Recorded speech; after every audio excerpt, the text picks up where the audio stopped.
Selamat beraktivitas dan semoga semuanya dalam keadaan sehat walafiat. Semoga dapat terhibur. Terima kasih.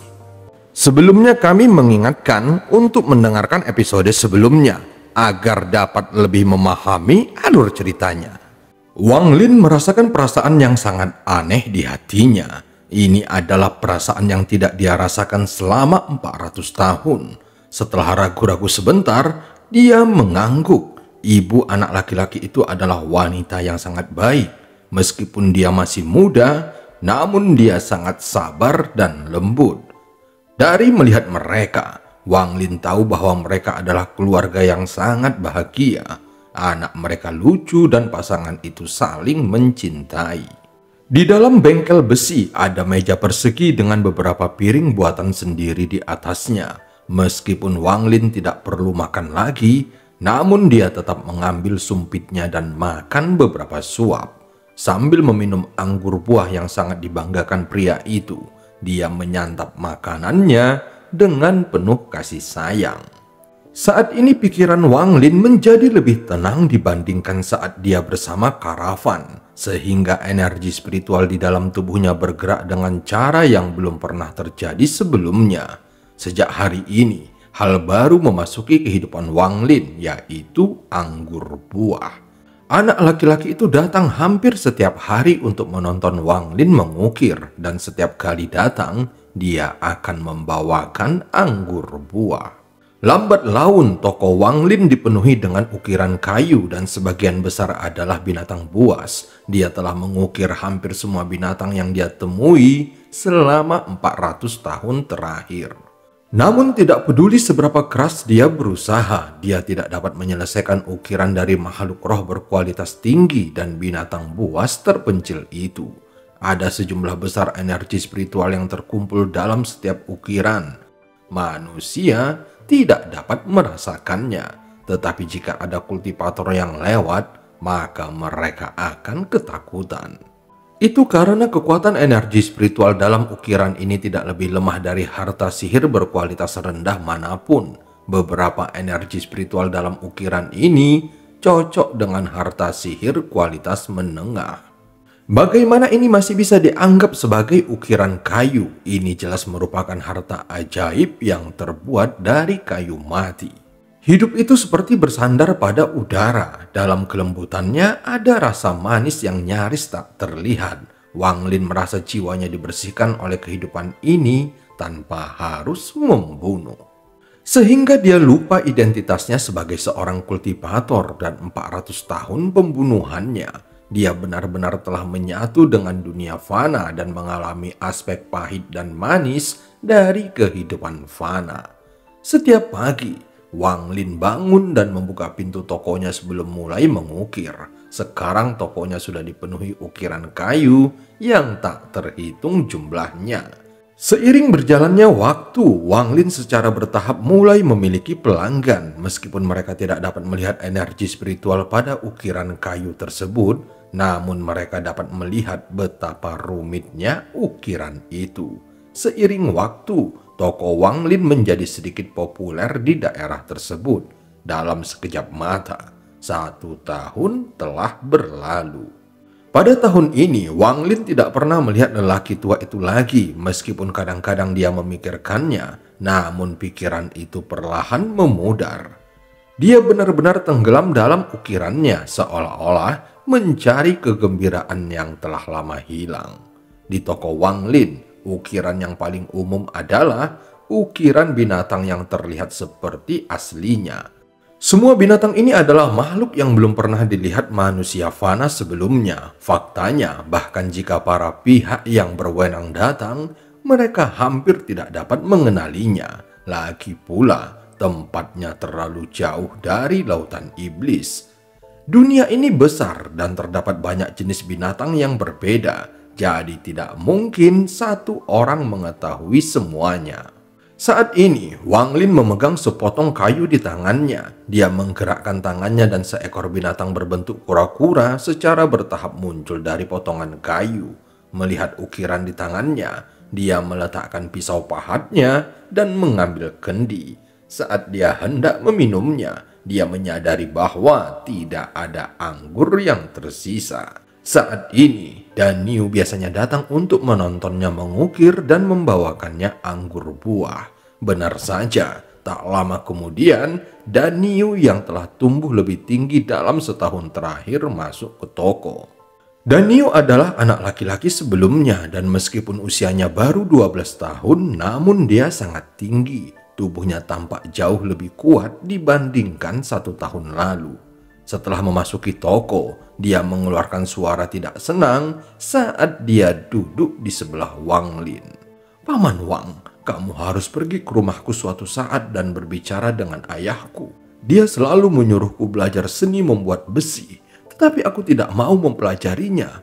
Aku hanya ingin mempelajari keterampilan mengukir paman." Setelah berbicara, dia meletakkan kendi anggur di sebelah Wang Lin. Matanya berbinar saat dia menatap ukiran yang tidak lengkap di tangan Wang Lin. Setelah mendengar keluhannya, Wang Lin tertawa dan meneguk anggur buah. Anggur ini telah menjadi kebutuhan sehari-harinya selama setahun terakhir. Daniu hanya memandangi ukiran itu dengan bingung. "Paman Wang, binatang apa yang kamu ukir sekarang? Kenapa terlihat seperti kura-kura?"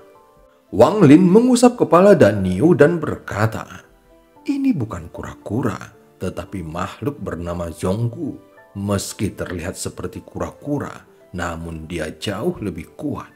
Daniu dengan ragu mengangguk. Setahun terakhir ini, dia telah melihat semua jenis binatang di dalam toko Wang Lin dan semuanya adalah binatang yang belum pernah dia lihat sebelumnya. Wang Lin memegang pisau pahatnya lagi dan mulai mengukir makhluk itu pukulan demi pukulan.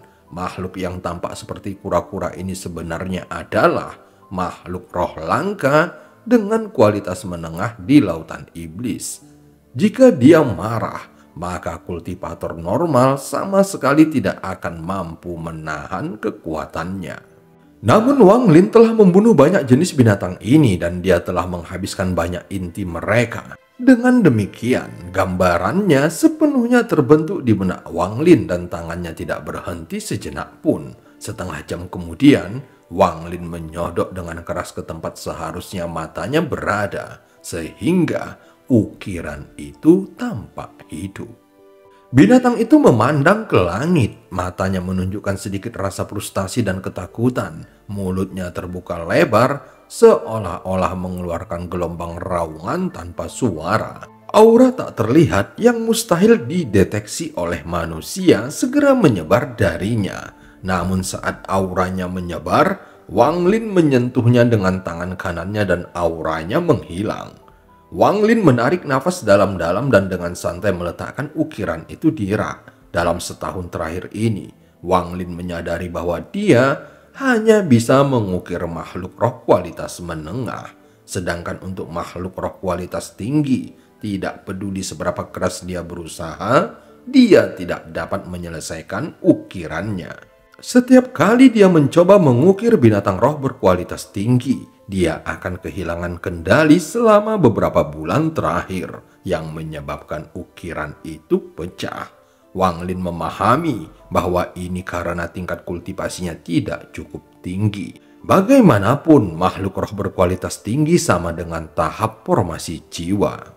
Mata Daniu menunjukkan tatapan kekaguman. Setahun terakhir ini, dia datang untuk menonton Wang Lin mengukir setiap hari, sehingga dia secara bertahap menjadi kecanduan. Dalam setahun terakhir ini, dia diam-diam mencoba mengukir dengan pisau ukirnya, tetapi sekeras apapun dia berusaha, dia tidak bisa mengukir apapun yang layak.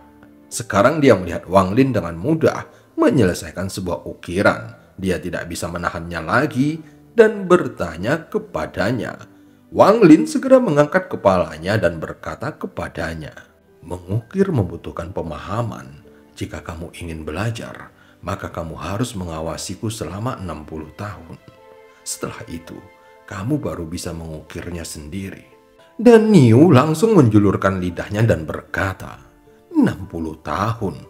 Tapi aku pernah melihat tukang kayu di bagian selatan kota. Usianya baru 40 tahun, tetapi ukirannya juga cukup bagus.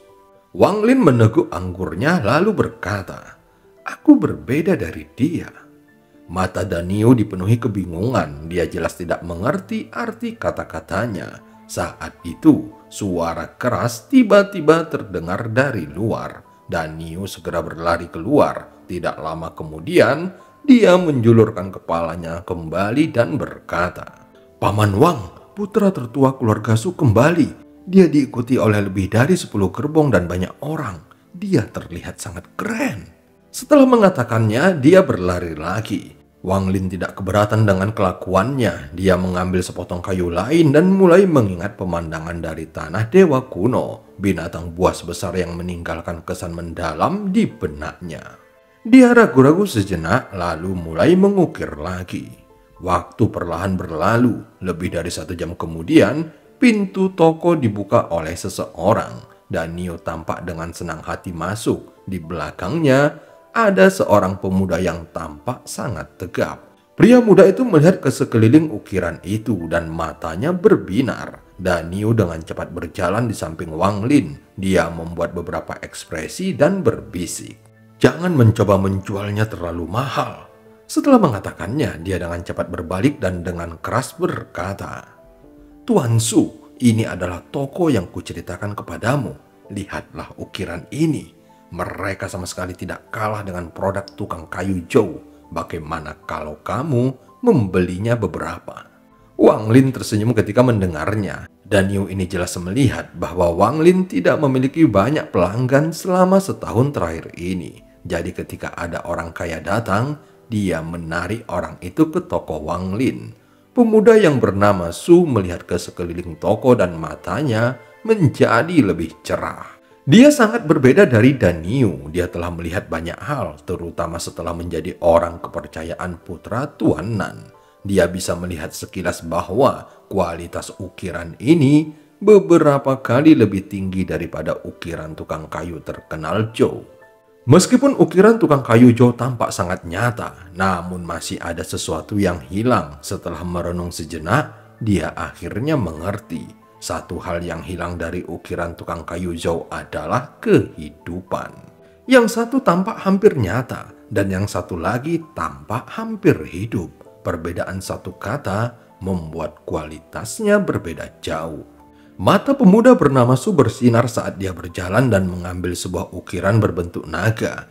Tubuh naga itu melingkar, kepalanya menghadap ke langit dan setiap sisi di tubuhnya diukir dengan detail. Yang paling mengejutkan pemuda bernama Su ini adalah ketika dia memegangnya, dia merasa itu seperti hidup. Karena ketakutan, tangan kanannya tiba-tiba mengendur dan ukiran itu jatuh ke tanah. Danio sudah mengetahui ekspresi wajah Su dan dia juga tahu bahwa ketika seseorang menyentuh ukiran itu, mereka akan merasakan perasaan misterius. Itulah sebabnya dia lebih sering melihat dan jarang menyentuhnya. Wajah Su langsung memerah lalu berkata, "Tuan Wang, binatang apa ini? Mengapa itu terlihat seperti ular?"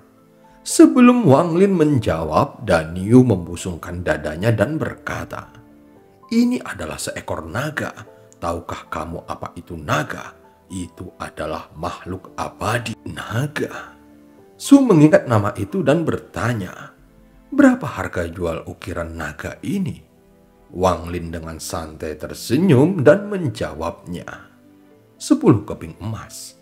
Saat Danio mendengarnya, dia diam-diam menghela nafas dan berpikir bahwa semuanya sudah berakhir. Dia telah membawa cukup banyak orang ke toko ini dalam setahun terakhir. Tetapi setiap kali orang mendengar harganya, itu akan membuat kepala mereka pusing dan langsung pergi. Namun dia tidak percaya melihat Su yang hanya mengerutkan kening dan meletakkan 10 keping emas di atas meja. Su segera melepaskan mantelnya dan melilitkannya pada ukiran naga lalu segera pergi. Danio menatap dengan heran ke 10 keping emas di atas meja. Luar biasa, satu ukiran kayu bisa dijual seharga 10 keping emas. Ayahku hanya bisa menghasilkan 1 keping emas dengan 1 bulan kerja, dan itu pun jarang terjadi. Setelah berperang pada dirinya sendiri, dia telah membuat keputusan dan akan melakukan apapun untuk mempelajari seni ini. Begitu dia menguasainya, dia tidak perlu khawatir tentang uang selama sisa hidupnya.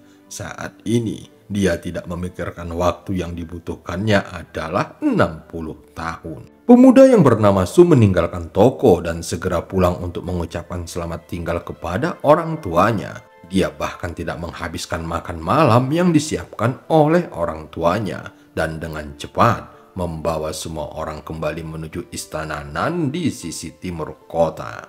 Pada saat ini Wang Lin mengambil emas di atas meja dan dengan santai melemparkannya ke dalam keranjang kecil tanpa melihatnya. Sedangkan untuk ukiran di toko, selain orang tua dan orang yang dicintainya, dia tidak memperdulikannya sama sekali. Benda-benda ini hanyalah alat di matanya, alat untuk membantu menenangkan hati dan memahami surga. Dia percaya bahwa ketika dia bisa mengukir patung seorang kultivator formasi jiwa atau makhluk roh kualitas tinggi, maka kultivasinya akan mengalami peningkatan. Saat ini, Daniu meninggalkan toko dalam keadaan kesurupan. Saat berjalan, dia terus merasa kasihan pada dirinya sendiri, tetapi tidak ada yang tahu apa yang dia gumamkan. Wang Lin meneguk anggur buah dan terus membenamkan dirinya dalam ukiran lagi. Saat dia mengukir, serutan kayu jatuh ke tanah dan balok kayu pun terbentuk. Aura yang kuat keluar dari ukiran tersebut, namun aura tersebut tidak dapat menyebar dan terperangkap di dalam ukirannya. Dengan setiap pukulan pisau pahatnya, auranya menjadi semakin kuat. Perlahan bentuk naga besar muncul di kayu, namun Wang Lin mulai ragu-ragu. Dia merenung dalam waktu yang lama dan kemudian menghela nafas. Pisau ukir menghilang dari tangannya. Dengan tangan kirinya, dia dengan santai melemparkan ukiran yang belum lengkap itu ke dalam kotak besar. Di dalam kotak itu ada lebih banyak ukiran yang belum terselesaikan. Jika seseorang melihat lebih dekat pada ukiran ini, maka dapat melihat bahwa mereka adalah berbagai macam manusia dan makhluk roh. Bongkok Meng, kaisar kuno, Raja Iblis 6 keinginan, makhluk roh berkualitas tinggi, dan bahkan binatang buas terpencil. Meskipun semua ukiran ini berbeda, namun ada satu kesamaan yang mereka miliki, bahwa semuanya adalah ukiran manusia dan binatang di tingkat atas formasi jiwa. Dalam setahun terakhir ini, Wang Lin telah mencoba berkali-kali untuk mengukir seseorang atau makhluk roh yang berada pada tingkat formasi jiwa, tetapi semuanya gagal. Jika dia memaksakan diri untuk menyelesaikan ukirannya, maka ukiran tersebut akan berubah menjadi debu. Dia sedikit memikirkannya sambil memejamkan matanya. Tiba-tiba, aura merah setebal satu telapak tangan muncul di sekelilingnya. Wang Lin percaya bahwa hanya dalam 1 tahun lagi dia akan mampu menekan aura merah ini hingga batasnya. Menghilangkan aura merah ini tidak akan meningkatkan tingkat kultivasinya. Namun Wang Lin selalu percaya bahwa jika dia membiarkan aura merahnya menghilang, dia akan menyesalinya di kemudian hari. Itulah yang membuat Wang Lin memutuskan untuk memadatkan aura merahnya. Tiba-tiba terdengar suara ayah Daniu dari luar. "Kakak Wang, kakak iparmu telah membuat beberapa hidangan enak hari ini.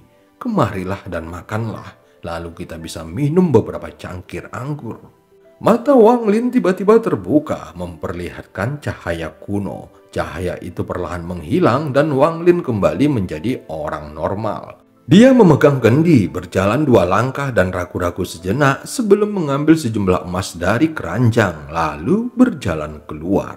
Adapun pemuda bernama Su itu, dia saat ini sedang duduk di gerbong keretanya. Jantungnya berdebar kencang saat dia memegang bungkusan di tangannya dan matanya dipenuhi kegembiraan.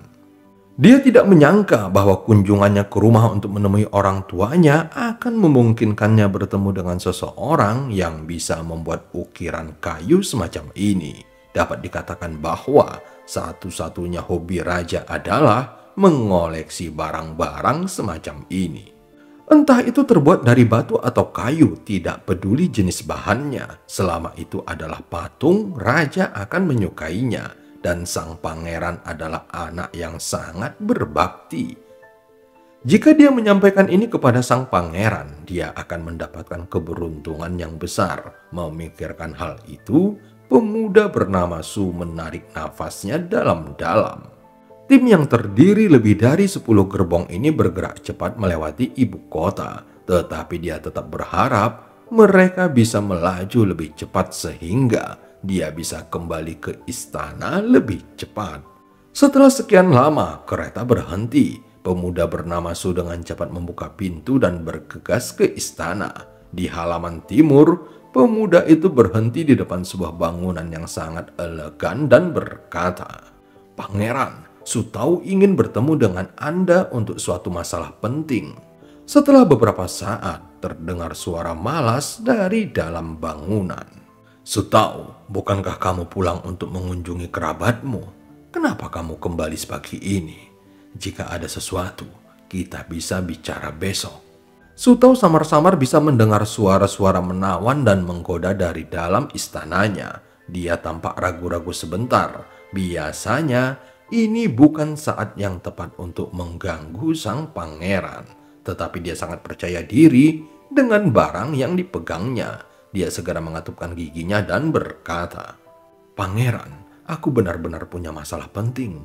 Ketika aku dalam perjalanan pulang, aku menemukan sebuah ukiran kayu. Jika raja melihat ukiran kayu ini, dia pasti akan senang." Keheningan datang dari dalam gedung. Setelah beberapa saat, suara ketidakpuasan terdengar dari dalam. "Masuklah, tetapi jika barang ini tidak sebagus yang kamu katakan, maka kamu akan kehilangan gajimu bulan ini." Su tahu dengan cepat masuk ke istana dan melihat tempat tidur raksasa yang ditutupi kerudung. Seorang pemuda agak pucat duduk di tepi tempat tidur dan matanya sedikit suram. Su tahu segera meletakkan mantelnya di tanah, lalu dengan hati-hati membukanya dan memperlihatkan ukiran naga di dalamnya. Saat pangeran melihat ukiran kayu itu, matanya tiba-tiba menjadi tajam. Dia berdiri dan dengan cepat berjalan ke ukiran kayu. Dia mengulurkan tangannya dan meraih ukiran itu dengan tangan kanannya. Saat Su tahu hendak memperingatkan pangeran, dia tiba-tiba mendengar pangeran itu berteriak. Segera pangeran itu melambaikan tangannya dan ukiran kayunya menghilang. "Bagus, Su tahu, kamu telah melakukan pelayanan yang luar biasa." Setelah mengatakannya, dia menampar tasnya yang tergantung di pinggangnya. Tiba-tiba gelombang gas ungu keluar dari tas dan mengelilingi tubuhnya. Ketika gasnya menghilang, pangeran sekarang telah mengenakan jubah ungu. Saat gas ungu muncul, angin sepoi-sepoi bertiup ke seluruh ruangan, sedikit mengangkat tabir. Dua jeritan menawan datang dari tempat tidur saat tabir memperlihatkan dua tubuh cantik. Mata Su tahu tanpa sadar menoleh. Dia segera menelan ludahnya dan mengalihkan pandangannya. Pangeran bukanlah manusia biasa, melainkan seorang kultivator. Namun tingkat kultivasinya tidaklah tinggi. Dia hanya berada di lapisan ke-8 kondensasi Qi. Dia segera memandang Su tahu dan memperhatikan tatapannya. Lalu dia segera tertawa dan berkata, "Meiji, keluarlah. Hari ini kamu milik Su tahu." Respon menawan datang dari tempat tidur ketika sesosok tubuh cantik keluar dari tempat tidur. Dia dengan santai berjalan mendekat meraih Su tahu yang tercengang dan pergi bersamanya melalui pintu samping. Mata pangeran tampak berbinar dan dia segera meninggalkan istana. Pangeran langsung berjalan menuju istana pusat. Ketika berada di luar pintu, dia mendengar semburan lagu dan musik disertai tawa ayahnya yang datang dari dalam. Di luar aula berdiri barisan penjaga. Ketika mereka melihat sang pangeran, mereka semua berlutut. Pemuda itu dengan cepat berjalan melewati mereka dan menuju aula utama. Di dalam aula ada dua meja kecil dengan seorang kultivator yang sedang duduk di belakang masing-masing meja. Di atas aula utama duduk seorang pria parubaya yang sangat tampan. Setelah pangeran memasuki aula, raja tertawa dan berkata, "Mengapa kamu tidak bersenang-senang di Istana Merah Muda? Mengapa kamu datang ke sini menemui orang tuamu?" Pangeran itu pertama-tama menyapa kedua kultivator itu dengan hormat, lalu menatap ayahnya dan berkata, "Ayah, tolong lihat ini." Setelah berbicara, dia mengeluarkan ukiran naga dan meletakkannya di tanah. Pada saat itu, kultivator berjubah hijau yang sedang melihat hiburan tiba-tiba mengunci pandangannya pada ukiran tersebut. Mata raja juga berbinar. Dia segera melambaikan tangannya dan semua penghibur dengan cepat berpencar lalu pergi. Kultivator berjubah hijau tiba-tiba berdiri dan berjalan menuju ukiran kayu. Dia dengan hati-hati melihat ukiran itu, lalu menarik nafasnya dalam-dalam dan berkata, "Ini adalah..." Dia sudah menebak di dalam hatinya, tetapi dia tidak yakin. Adapun pria berjubah hitam yang matanya selalu tertutup, segera membuka matanya dan perlahan berkata, "Ini adalah ukiran kayu." Pria berjubah hijau terus melihat ukiran kayu itu dengan terkejut. Dia kemudian tersenyum masam dan berkata, "Saudara senior, aku tahu ini adalah ukiran kayu. Yang kumaksud adalah ukirannya."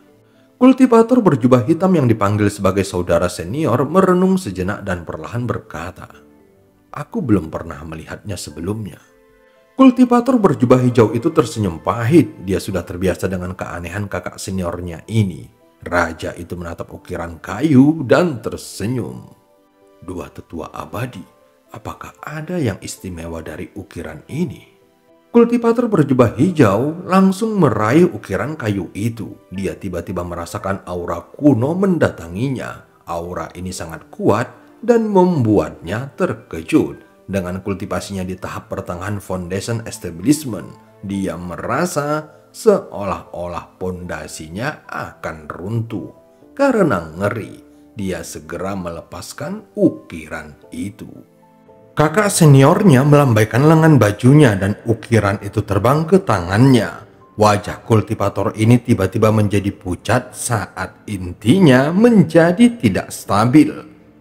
Butuh waktu lama sebelum dia bisa mengendalikan fluktuasi intinya lagi. Semakin tinggi tingkat kultivasi yang dimiliki, maka akan semakin terpengaruh oleh ukiran Wang Lin. Tetapi jika hanya seorang manusia fana, maka efeknya akan kecil. Pria berjubah hitam itu perlahan berkata, "Benda ini bukan ukiran biasa. Makhluk yang diukir hampir persis sama dengan naga dalam catatan kuno sekte kita." Kultivator berjubah hijau berkata dengan ekspresi aneh, "Saudara senior, bukankah kamu mengatakan sebelumnya bahwa kamu belum pernah melihatnya? Kenapa sekarang kamu bilang itu naga?" Kultivator berjubah hitam memandang dengan heran ke arah kultivator berjubah hijau. Matanya dipenuhi keheranan saat dia berkata, "Saudara junior, aku akhirnya mengerti mengapa kultivasimu belum mengalami terobosan."